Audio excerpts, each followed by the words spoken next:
कि जो पहला क्वेश्चन है मल्टीपल टाइम अलग अलग एग्जाम्स में आया हुआ है अलग अलग तरीके से, तो इसको हम डिटेल में डिस्कस करेंगे। पहला क्वेश्चन है भरतनाट्यम की उत्पत्ति किस राज्य में हुई है। देखिए जो भरतनाट्यम है ये सबसे प्राचीन नृत्य माना जाता है, जो भी शास्त्रीय नृत्य हैं फिर जितने भी नृत्य हैं उसमें सबसे प्राचीन नृत्य के रूप में जाना जाता है। और यह जो नृत्य है तमिलनाडु में देवदासियों के द्वारा विकसित या फिर प्रसारित किया गया था। ठीक है, तो तमिलनाडु राज्य में इसकी उत्पत्ति हुई है और तमिलनाडु राज्य जो कि दक्षिण भारत का एक राज्य है, यहाँ का ही यह एक क्लासिकल या फिर शास्त्रीय नृत्य है, आपको याद रखना है, बहुत ही महत्वपूर्ण है। ठीक है, सबसे प्राचीन नृत्य के रूप में जाना जाता है। थोड़ा सा हम इसके बारे में डिटेल भी डिस्कस करेंगे।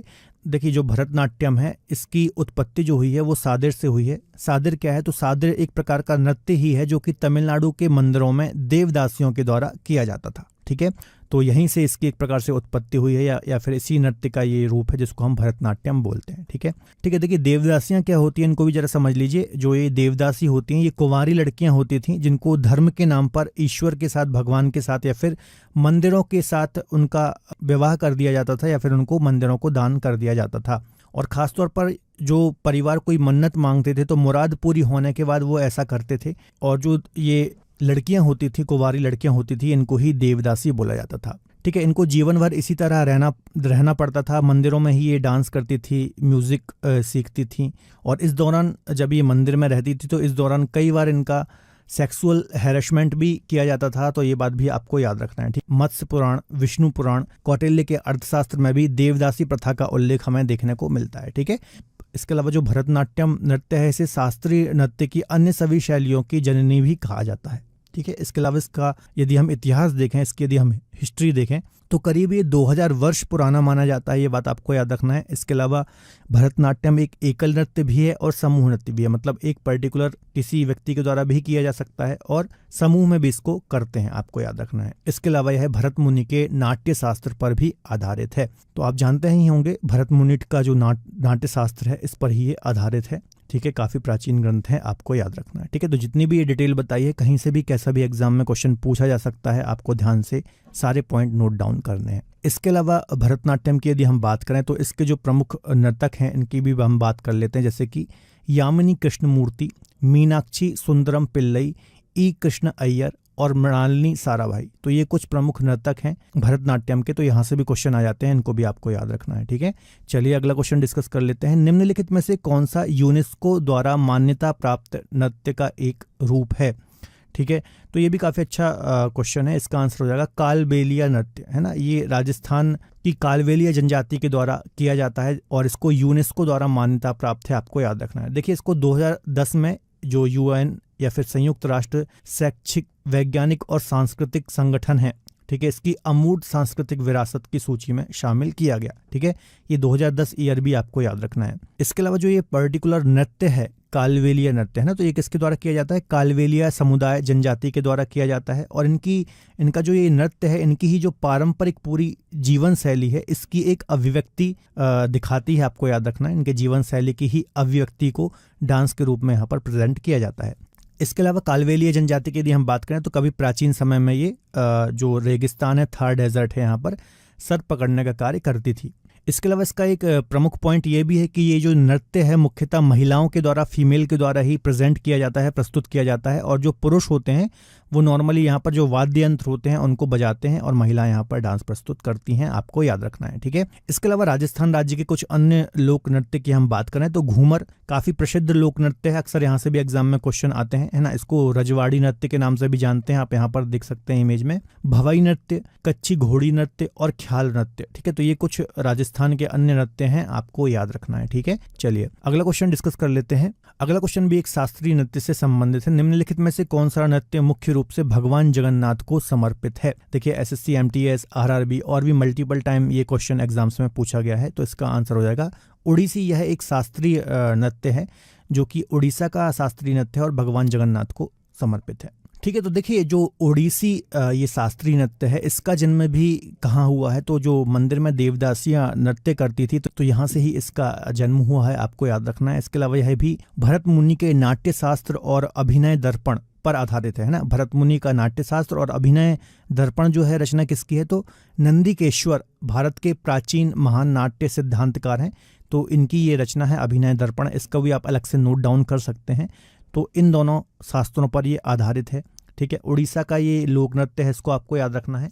ठीक है, इसके अलावा इसे सचल मूर्ति के रूप में भी जाना जाता है। ठीक है, ये पॉइंट थोड़ा सा दिमाग में रख लेना। और इसका जो प्रारंभिक हमें उदाहरण देखने को मिलते हैं उड़ीसी नृत्य के, तो उदयगिरी खंडगिरी की गुफाओं में देखने को मिलते हैं, जबकि ब्रह्मेश्वर मंदिर के शिलालेखों और कोणार्क के सूर्य मंदिर के केंद्रीय कक्ष में भी इस नृत्य के हमें उल्लेख मिलते हैं। तो याद रखना, उड़ीसा का ये शास्त्रीय नृत्य है, नाट्यशास्त्र अभिनय दर्पण पर ये आधारित है। ठीक है, देवदासियों के द्वारा ही इसकी शुरुआत हुई थी उड़ीसा के मंदिरों से। ये कुछ जितने भी पॉइंट बताए हैं, कैसा भी एग्जाम में क्वेश्चन आ सकता है, आपको याद रखना है। अब इससे रिलेटेड जो प्रमुख डांसर्स हैं उनको भी हम देख लेते हैं, जैसे कि सोनल मानसिंह काफ़ी चर्चित नाम है, ये उड़ीसी नृत्य से संबंधित हैं। केलूचरण महापात्र, दुर्गाचरण रणवीर, तो ये सभी ओडिसी से संबंधित हैं, आपको याद रखना है। चलिए अगला क्वेश्चन है। अगला क्वेश्चन भी शास्त्रीय नृत्य से ही संबंधित है। मोहिनी अट्टम एक पारंपरिक नृत्य है। इस नृत्य की उत्पत्ति भारत के किस राज्य में हुई थी? तो इसका आंसर हो जाएगा केरल, है ना। दक्षिण भारत का राज्य है केरल, तो यहाँ पर ही मोहिनी अट्टम की एक प्रकार से शुरुआत मानी जाती है, या फिर केरल राज्य का ही एक शास्त्रीय नृत्य है मोहिनी अट्टम। देखिए जो मोहिनी अट्टम है ये लास्य से प्रेरित है, मतलब इसमें जो डांस की मुद्राएं होती हैं वो कोमल, शांत और सौम्य रूप से प्रस्तुत की जाती हैं, आपको याद रखना है। ठीक है, और संगीत उपकरण के रूप में यहाँ पर मृदंगम, मधालम, है ना, बैरम ड्रम जिसको हम बोलते हैं, बांसुरी, वीणा, इन सब से प्रस्तुत इनको किया जाता है। ठीक है, इसके अलावा याद रखना है जो मोहिनी अट्टम है इसका जो विषय है, मुख्यतः जिस विषय पर इसको प्रेजेंट किया जाता है, तो भगवान के प्रति समर्पण के रूप में इसको प्रदर्शित किया जाता है। इसके अलावा इसको जब नृत्य करते हैं, प्रदर्शित करते हैं, प्रस्तुत करते हैं, तो सफ़ेद रंग के कपड़ों का यहाँ पर प्रयोग किया जाता है पहनने के लिए। तो ये कुछ अन्य डांस भी आपको याद रखना है। कुछ इसके यदि हम प्रमुख नर्तक की बात करें तो कल्याणी अम्मा, नारायण मेनन, हेमा मालिनी और सुनंदा नायर, ये मोहिनी अट्टम के प्रमुख नर्तक हैं, इनके नाम भी आपको याद रखने हैं। अगला क्वेश्चन है केरल में सर्वाधिक प्रचलित शास्त्रीय नृत्य कौन सा है? ठीक है, तो इसका आंसर हो जाएगा कथकली, है ना। जो कथकली है ये भी केरल का ही एक शास्त्रीय नृत्य है, आपको याद रखना है। देखिए ये जो नृत्य है कथकली, इसमें काफ़ी हैवी गेटअप होता है, अक्सर आपने देखा होगा। ठीक है, इसको आप यहाँ इमेज में और इसमें भी देख सकते हैं, वीडियो क्लिप में भी देख सकते हैं, तो काफ़ी हैवी गेटअप होता है इसमें।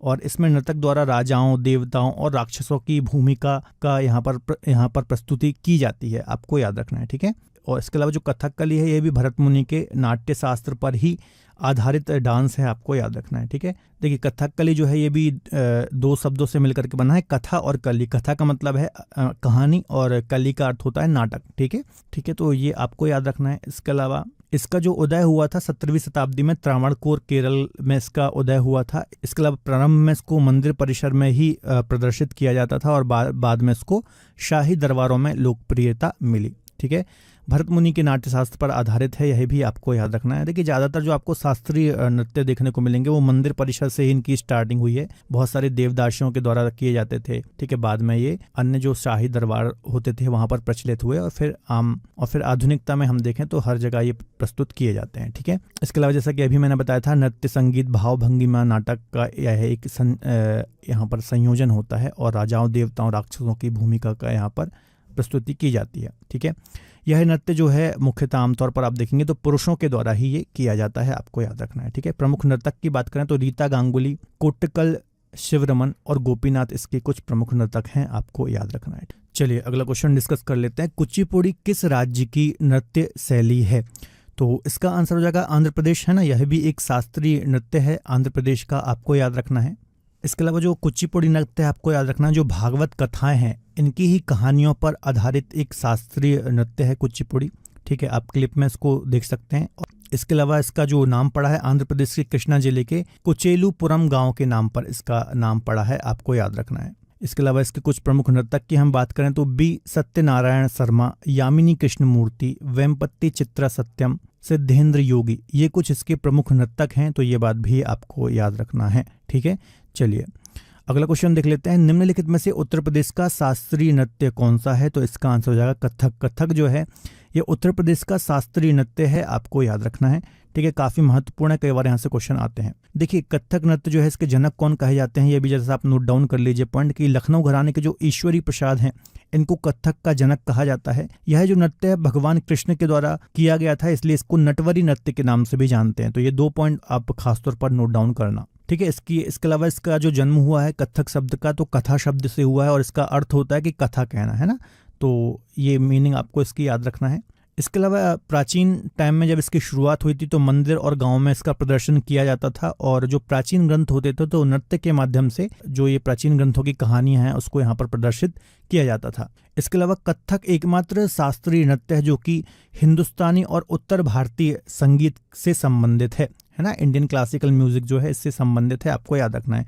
इसके अलावा कथक के अंतर्गत प्रमुख घराने हैं जैसे कि जयपुर घराना हो गया, लखनऊ घराना हो गया, रायगढ़ घराना हो गया, बनारस घराना हो गया।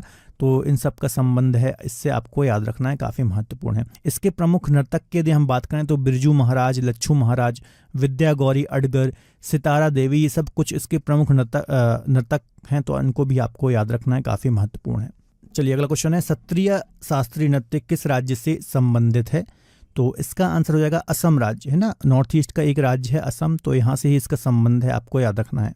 देखिए ये जो नृत्य है पारंपरिक रूप से यदि हम इसकी बात करें तो यह केवल जो मठ होते थे, बौद्ध मठ वगैरह हो गए, तो यहाँ पर बौद्ध भिक्षुओं के द्वारा ही प्रदर्शित किया जाता था अपने दैनिक अनुष्ठानों को संपन्न करने के लिए, या फिर उसके एक भाग के रूप में इसको प्रदर्शित किया जाता था। और जो त्योहार वगैरह होते थे उसमें इसका प्रदर्शन किया जाता है। लेकिन आज के दौर में केवल पौराणिक विषयों तक यह सीमित नहीं है, बल्कि स्त्री पुरुष द्वारा नॉर्मली मंच में इसका प्रदर्शन किया जाता है, आपको याद रखना है। ठीक है, इसके अलावा एक बात आपको याद रखना है कि ये जो पर्टिकुलर शास्त्रीय नृत्य है यह भगवान विष्णु की पौराणिक कथाओं के समावेशन इसमें चलता है। इसके अलावा याद रखना है जो शास्त्रीय नृत्य है भगवान विष्णु की पौराणिक कथाओं पर आधारित है और इसका ही इसमें समावेश होता है।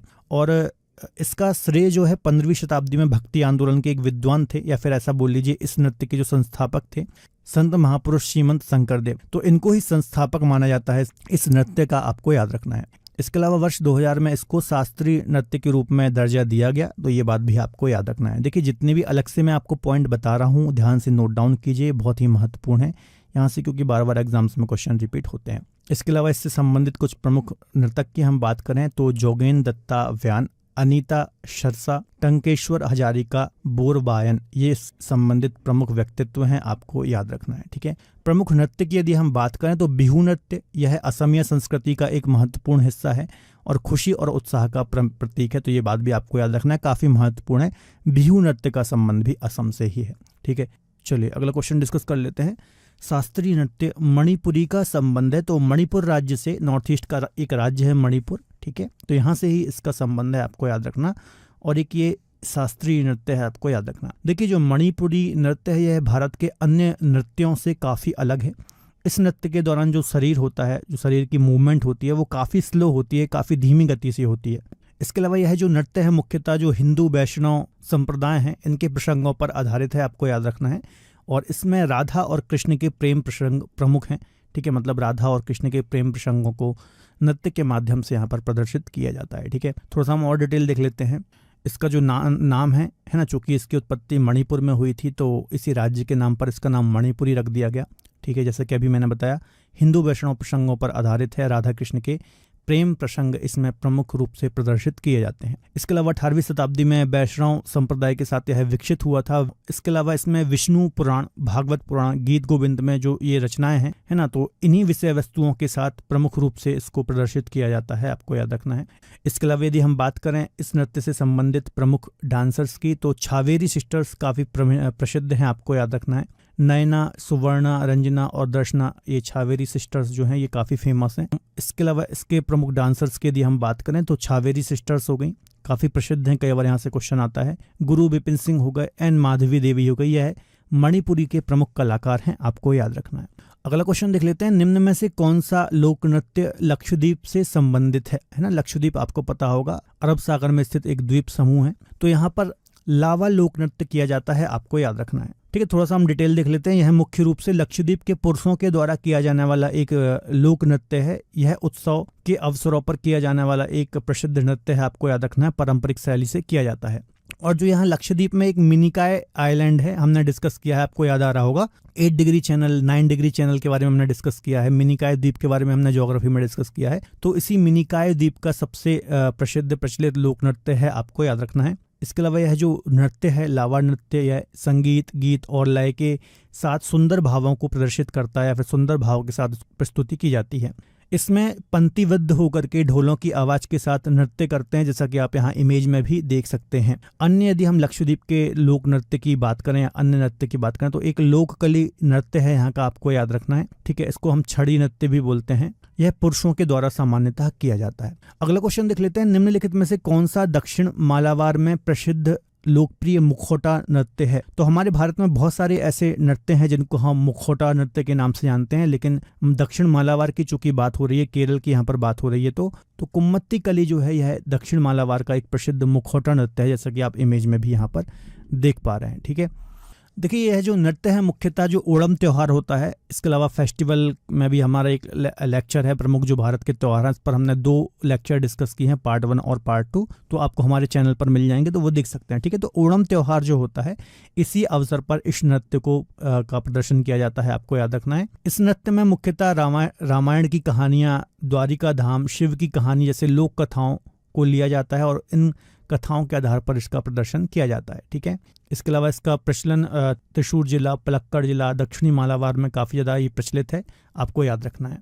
इसके अलावा एक और आपने सुना होगा मुखौटा नृत्य, है ना। तो अरुणाचल प्रदेश में मुखौटा नृत्य काफ़ी ज़्यादा फेमस है, इसको हम मुखौटा युद्ध नृत्य के नाम से भी जानते हैं, ये आपको याद रखना है। सिक्किम में एक लामा नृत्य काफ़ी फेमस है, ठीक है, यह भी मुखौटा नृत्य के नाम से जाना जाता है। इसको हम लामा नृत्य, छाम मुखौटा नृत्य बोलते हैं, जो कि बौद्ध लामा साधु के द्वारा विशेष रूप से उत्सव में इसको प्रस्तुत किया जाता है। एक हेमिस उत्सव है जो कि लद्दाख में होता है, तो इस अवसर पर भी मुखौटा नृत्य का आयोजन किया जाता है, ठीक है। जो बौद्ध लोग होते हैं इनके बीच में मुखौटा नृत्य का काफ़ी ज़्यादा प्रचलन है, ठीक है, तो ये बात भी आपको याद रखना है। तो ये कुछ मुखौटा नृत्य जो मैंने आपको बताए हैं ये भी याद रखना है, यहाँ से एग्जाम में क्वेश्चन आते रहते हैं। अगला क्वेश्चन है, पौवदास नृत्य शैली निम्न में से किस राज्य से संबंधित है? यह एक प्रकार की शैली है, तो यह महाराष्ट्र राज्य से संबंधित है, आपको याद रखना है, ठीक है। यह जो नृत्य शैली है ये मुख्यतः जो छत्रपति शिवाजी महाराज थे, ठीक है, आप जानते ही होंगे इनको, तो इनकी जीवन की घटनाओं पर मुख्यतः ये आधारित है, आपको याद रखना है। और पोवड़ा शब्द का जो अर्थ है जहाँ जिससे ये शब्द बना है, तो इसका मतलब होता है शानदार शब्दों में एक कहानी का वर्णन करना, ठीक है। इसके अलावा महाराष्ट्र के अन्य नृत्य की यदि हम बात करें तो धंगारी, गाजा, गोंधल और तमाशा, ये कुछ अन्य नृत्य हैं जो कि यहाँ पर प्रस्तुत किए जाते हैं, ठीक है। चलिए अगला क्वेश्चन देख लेते हैं। चेराव नृत्य किस राज्य का पारंपरिक नृत्य है? तो इसका आंसर हो जाएगा मिजोरम। जो चेराव नृत्य है यह मिजोरम राज्य का प्रमुख नृत्य है, आपको याद रखना है।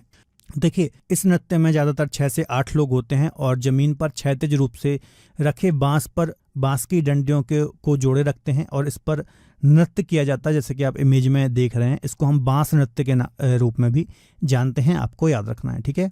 चलिए अगला क्वेश्चन डिस्कस कर लेते हैं। निम्नलिखित में से कौन सा उत्तराखंड राज्य का एक नृत्य रूप है? तो इसका आंसर हो जाएगा छोलिया। जो छोलिया है यह उत्तराखंड राज्य का एक नृत्य है, आपको याद रखना है। उत्तराखंड का जो कुमायूं क्षेत्र है, ठीक है, यहाँ का एक प्रसिद्ध लोक नृत्य है, आप यहाँ इमेज में भी देख सकते हैं। इसके अलावा यह एक मार्शल आर्ट नृत्य है, ठीक है, जो कि राज्य के कुमायूं लोगों के द्वारा बारात के अवसर पर प्रदर्शित किया जाता है, ठीक है। तो याद रखना है, जो भी डिटेल मैंने आपको बताई है यहाँ से भी क्वेश्चन आ जाता है। अगला क्वेश्चन है, दशहरा उत्सव के दौरान किया जाने वाला वीर गासो नृत्य किस राज्य के लोक नृत्यों में से एक विशेष स्थान रखता है? तो इसका आंसर हो जाएगा कर्नाटक। जो वीरगासो नृत्य है जो कि दशहरा उत्सव पर प्रदर्शित किया जाता है, यह कर्नाटक का एक प्रमुख नृत्य है, आपको याद रखना है। यह कर्नाटक में और खासतौर पर मैसूर में जो दशहरा का जुलूस होता है, तो इस अवसर पर प्रमुख रूप से किया जाने वाला एक प्रमुख नृत्य है, आपको याद रखना है।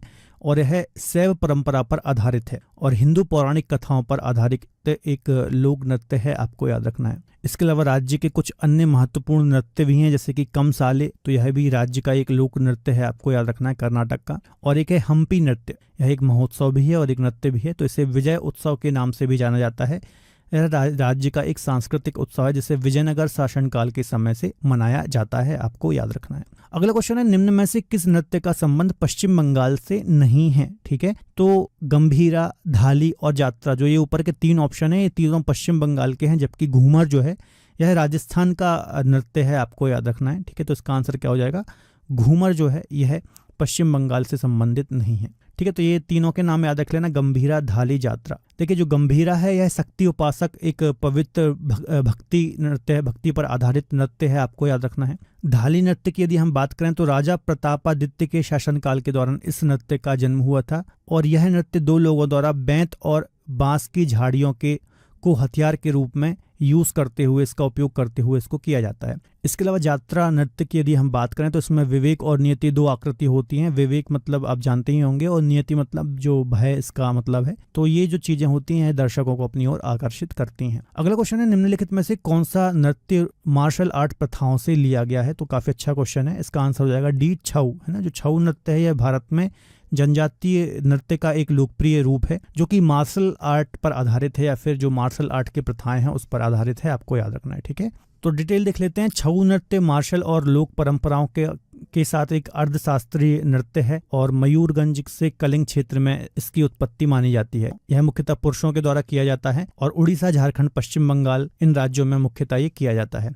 इसके अलावा इस नृत्य के 3 रूप होते हैं, ठीक है, या फिर 3 प्रकार होते हैं, जैसे कि पुरुलिया छऊ पश्चिम बंगाल में इसको कहा जाता है, मयूरभंज छऊ उड़ीसा में कहा जाता है और सरायकेला छऊ झारखंड में इसको कहा जाता है। तो ये अन्य डिटेल भी याद रखना है। अगला क्वेश्चन है घेरिया नृत्य किस राज्य से संबंधित है? तो इसका आंसर हो जाएगा गुजरात। जो घेरिया नृत्य है यह गुजरात राज्य से संबंधित है, आपको याद रखना है। गुजरात के आदिवासी समुदाय के द्वारा इसको किया जाता है और चमकीले कपड़े पहनकर, गेंदे की फूल की माला को पहनकर, पारंपरिक कपड़े और गहने पहनकर इसको प्रस्तुत किया जाता है। दिवाली त्योहार के दौरान माताजी देवा अम्बा की पूजा करने के लिए इसको किया जाता है। गुजरात राज्य की बात करें तो कुछ अन्य लोक नृत्य भी काफी फेमस हैं, जैसे गरबा, डांडिया, भवई, हल्ली साका। ठीक है, हल्ली साका एक सामूहिक नृत्य है। तो ये कुछ अन्य नृत्य भी गुजरात से संबंधित हैं, आपको याद रखना है।